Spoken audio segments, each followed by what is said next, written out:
Hi, everybody. My name is Kristen, and I work at Disability Rights Ohio. And today we're going to talk to you about your rights in the voting process. But first, I want to tell you a little bit about Disability Rights Ohio and what we do. We are an agency that advocates for the rights of people with disabilities, and we help people of all different ages. But for youth and younger people, we focus on helping students with IEPs get appropriate educational services. We also help older students access employment and get a job that they would like to have. And then we can also help with a lot of other issues, like if people are having problems with housing, or if a person has a disability where it's hard for them to get around and they can't get in and out of a building or around in their community. We can also help with issues like that to make sure that people with disabilities have access to everything that other people have access to. One great thing about Disability Rights Ohio is our services are free. We have lawyers and we have advocates that help people, and that's kind of unusual that you can get those kinds of services without having to pay for them. So we provide, in addition to those services that I mentioned, we also make sure that people with disabilities are not being discriminated against in any way. So if you feel like you might need the services of our office outside of the voting area, there's a number at the end of this presentation that you can call, and feel free to call us and we will determine if we can help you. And if we can't, we will try really hard to find somebody who will be able to help you. I'm now going to turn it over to Sarah, who's going to start the presentation about voting rights. Hi, everybody. My name is Sarah. I am an attorney at Disability Rights Ohio. So, of course, we all know that the world right now is a pretty crazy place with the pandemic going on and the Black Lives Matter movement. So, given all that, we do want to talk to you guys about the upcoming election and how you can vote in that election. Your voice matters, and your voice can make change, and it can influence change in your community. And one of the ways that you can do that is by voting. So, of course, I'm sure you all know that you can vote for the President of the United States, but you can also vote for other local leaders such as judges, sheriffs, and state representatives. And you can vote for issues in your community such as healthcare, education, and social justice issues, and where tax dollars will be spent. So we do have some questions for you guys today that are going to be presented by some members of DRO staff. And the first we have is John. Hello, my name is John. I'm also an attorney at Disability Rights Ohio. So the first question that we want you to think about is, why is it important for young people to vote? And what we'll ask you to do is pause the video now and discuss your answers as a group, and then come back after you finish your discussion. So I hope you've had a moment to talk about this question. There are lots of potential correct answers, but really, I think it's really important for young people to vote because you, more than anyone else, are going to have to live with the consequences of the decisions that leaders make. So most of our leaders are older, and they are making decisions that are going to potentially have consequences for years and years as you all grow up and become adults. So it's really important that you have a hand in choosing who those people are who are going to be making those decisions, because they're going to be determining things like tax policy, education policy, environmental policy, social justice policy. And it's important that your voice is heard in making those decisions. And we know from year to year, young people vote less often than older people. And so that means that that young people are giving up some of their political power to older people who may have very different interests than younger people. So they don't have the same stake in determining things like education issues or environmental issues or other really important issues. So it's really important that you show up to vote so that your voice is heard. And I'll turn it back to Sarah now. Thanks, John. So just like John said, the data shows that less than half of eligible young voters voted in the 2016 election. And in contrast to that, about 70% of eligible voters over the age of 60 voted in 2016. And we can get that number up to 100% if you help us by voting this fall if you are eligible. So in order to vote, you must be a US citizen. You must have lived in Ohio for at least 30 days before the election. You must be registered to vote in Ohio at your current address. And you can vote if you have a guardian. It doesn't matter if you have a guardian or not. And you need to be 18 by the time of the general election. So you can vote in the primary if you are only 17, as long as you will be 18 by the general election in November. Our next question will be presented by Allison. Hi, everyone. My name is Allison, and I'm an attorney with Disability Rights Ohio. The second question that we have for you is, how do you think voting on local issues like school levies makes a difference in your life? Take a minute and pause the video and discuss your answers as a group. Now that you've had a chance to discuss, as you know, there are no right answers, but local issues could include things like school levies, which help pay for things like sports, extracurriculars, classroom supplies, school staffing. It's possible that you live in a community with a lot of older people who may not want to support school levies because they think they don't benefit from the schools. And that's why it's important for young people to vote if they care about those issues and they want their taxes to support schools or other organizations that they care about. Thanks, and I'll Allison. turn it back to you, Sarah. Thank you. Okay, so before you can vote, you do need to register to vote. And you can do this by filling out a voter registration form. You can do this online, or you can pick up a form from your library or another state agency. Make sure you check on the hours, because COVID has probably limited the hours of those agencies. But you can also ask the Ohio Secretary of State or your county board of elections to mail you a form, and then you can return it to them. You must register to vote at least 30 days before the election that you want to vote in. So if you do want to vote in the November general election, you will need to register by October 5th, 2020. And we do recommend registering as soon as possible and not waiting until the last minute.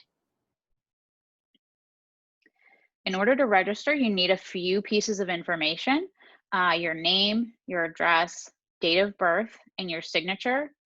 If you're unable to sign, you can mark it with an X, or if you have a signature stamp, you can use that. You can have someone sign for you, or you can fill out a separate form to have someone sign as your attorney in fact. You also need to have an Ohio driver's license or the last 4 digits of your social security number. So if you don't have a driver's license, that's totally fine. You just need the last 4 digits of your social security number. So you need to register at your permanent address, even if the facility you're staying at is temporary. This can be kind of confusing if you either don't have a permanent address or don't know where you will be in November. So we recommend that you call your local board of elections, or you can call us at DRO if you have questions about where you need to register. So our next question is presented by Sam. Alrighty. Hi, everyone. My name is Sam. So if you're not yet old enough to vote, you're probably wondering, why is this relevant to me? Why is it important that I'm learning about this? So take a moment here to pause the video and discuss why you think it might be important to learn about this information now. Alrighty. So I hope you guys had a moment to talk about why this is important and why you should learn about this now. And there are a couple different reasons you might want to know this information before you're actually eligible. So one big one is that we want you to be prepared and feel confident when you're actually eligible to vote. A big thing that drives young people away from voting could be they're scared, or they're just not sure, or maybe they think that it doesn't matter. And all of these things, we want to show you today that you have the power to make change in your community, however it is. And another big reason we're teaching you this now is that you can help other people that may actually be eligible to vote in this election. So maybe you have friends or family members or whoever that aren't particularly fond of voting, or maybe they've never voted before, and you can help answer some of the questions that they might have about voting. Awesome. Thanks, Sam. So there are 3 different ways that you can vote. The first is absentee voting by mail. So this means that you can actually vote anywhere. You don't have to go to the polling place. You do need to request that a ballot be sent to you at your address from your county board of elections. You will then have the opportunity to fill that out, and you do need to return it within 30 days. You don't need a special reason to vote this way. Any eligible voter can vote by absentee mail. This gives you the opportunity to, consider the candidates on your own time, and you can get some more information, and you're not necessarily rushed or have the feeling that you're being rushed. You can just fill it out at your home. And we do recommend, if this is the way you're going to vote this way as soon as possible. So as soon as you get your ballot, we do recommend sending it out as soon as possible to be sure that your vote is counted. So our next question is presented by John. Yeah, so the next thing that we want you to think about is why do you think it's important to have the option to vote by mail? And go ahead and pause and discuss your answers and come back. Okay, so there are lots of potential answers to this question, but I think it mostly revolves around 3 issues. Number 1 is safety, number 2 is convenience, and then number 3 is access. So especially now during COVID-19, there are lots of people who are afraid to go out and be around other people for fear of exposing themselves to COVID-19. Maybe you or someone you know is at higher risk for developing severe complications. Voting by mail gives you a way to be able to vote and never leave where you are. So it's a really good way to avoid some of those potential safety issues. It's also really convenient. So you can vote, like we said on the previous slide, and never leave your couch. And this is also really important because lots of people work or otherwise have things to do on actual election day. And this gives you a way to vote without having to worry about leaving your job or standing in a really long line on election day. I think it's fair to expect really long lines at certain polling locations because this is a presidential election year and there are going to be lots of people who are going to be voting. And lastly, it helps resolve a lot of physical access issues. So if you are a person with a disability who may have trouble entering some public facilities, this is a good way to just completely avoid those issues. Polling locations should be accessible to people with disabilities, but every situation is different, and you may have issues, and this is a good way to avoid them. So there are lots of reasons why it's important to have the option to vote by mail, and you may have come up with some others, but those are some of the most critical. And Sarah, I'll turn it back to you. Thanks, John. Another way that you can vote in the general election is by early in-person voting. So starting on October 6th, all registered voters can vote at the designated center by their county. So you will need to check with your county where the location is and what the hours of operation are. This can be convenient because you can choose which day you get to go, and they're often open on the weekends. You can choose what time you can go as well, it's just a little bit more convenient. You may have less of a wait than you would on general election day. Finally, you can actually vote at your designated polling place on election day. So you will need to check and see where you need to go to vote. Usually this information is available online. You may need to stand in line. Like John was mentioning, this is a presidential election year, so a lot of people will be voting, so there may be lines. And you do need to get in line before 7:30 p.m. in order to have your vote counted. So this is an example of what a ballot might look like. It can be intimidating at first because there's a lot of different categories and boxes. And there may be some things on there that you don't necessarily understand, such as you can see on this one, it says the judge for the Court of the Appeals for the 8th District. This is an example of an Ohio ballot. But if you don't know who that person is, or you don't know what the judge on the Court of Appeals does, you don't have to vote for anybody. So if you just want to vote for the presidential candidate, you can do that and you can leave the rest blank. Of course, if you do know the other candidates on the ballot and you've decided who you want to vote for, then that's awesome. But just know that you don't have to fill out every category. Okay, and for our final question, it'll be presented by Melissa. Thanks, Sarah. So I'm an advocate at Disability Rights Ohio, and my question is, what would make you more likely to vote and why? So please pause the video and discuss your answers as a group. So I hope you've had a chance to discuss this question. And so I think a lot of young voters tend to think that why should I vote? My vote doesn't matter. Well, it does matter. And your vote can make a change in your family, your school, your city, state, and country. And why is because you want to say and what happens to you and around you. And so partly is because like school levies, you want to make sure that the schools are able to fund football and busing and things like that, but also the things that are important to you, like the economy and jobs and immigration, healthcare, taxes, education, and social justice. So get out there and vote. Back to you, Sarah. Thanks, Melissa.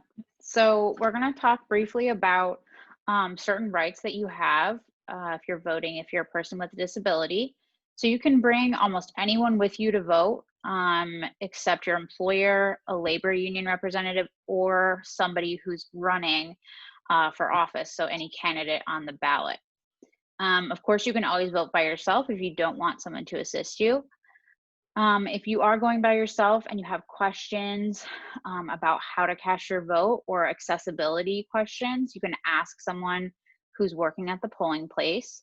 And just remember that they're only going to help you with the process, but they're not going to actually be able to help you with talking about the candidates or the issues. And there's no time limit for your vote, so you can take as long as you need. Even if there's a long line behind you, you don't need to worry about that. You're allowed to cast your vote as long as you need to.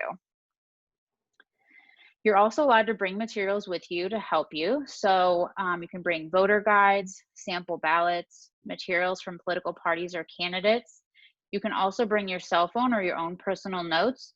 So if you took notes in your cell phone or if you wrote some notes down, you can have those with you. So don't feel like you have to memorize all the candidates that you want to vote for before going in. And finally, if you have problems accessing the voting location due to accessibility issues with the polling location, curbside voting should be available and the poll workers can help you vote that way. But it would be helpful to confirm that this is available before you do show up to your polling place. Obviously, we know that right now, COVID-19 is going around and that people are worried about exposing themselves to the virus, if they do go to the polling location, being in a crowd of people. So please consider the absentee voting option if you feel that would be safest for you. And if you do consider this option, again, we just recommend that you do this as soon as possible. Request your ballot as soon as you can and send it back in to be sure that your vote is counted. And there still may be changes to the process upcoming. We don't know of anything else yet, but do be on the lookout for any changes that may be coming. And if you find that you need help on election day, we are here to help at DRO. We'll be available from 6:30 a.m. to 7:30 p.m. And you can call us at 1-800-282-9181. Okay, and I'm going to turn it over to Sarah for a voting activity. Hi guys, my name is Sarah and I work at Disability Rights Ohio. We want to give you all an opportunity to really see how voting can affect your everyday life. So we're going to go ahead and do a postcard voting activity. If we could have the staff go ahead and pass out the voting postcards, they look a little something like this on your screen, and something to write with. So beforehand, we had your staff decide to have you vote on something specific that will affect you, and we'll go ahead and pause the video and you can all vote and then tally up those votes and we'll see which option wins.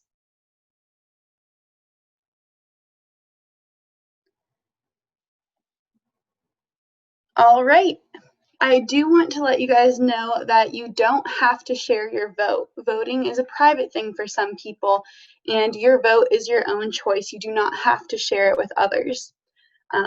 Congratulations. You now know what it's like to vote. And that was just one example of how your voice counts. Now you can make it count by voting in November. Awesome. Thank you, Sarah. So we hope that you guys learned a lot from our presentation today. And if you have any questions about voting, or if you have any other questions about disability rights, feel free to contact us. And we hope that you guys have learned about voting, and we have encouraged you to use your voice and go forward in the 2020 general election. Thank you guys.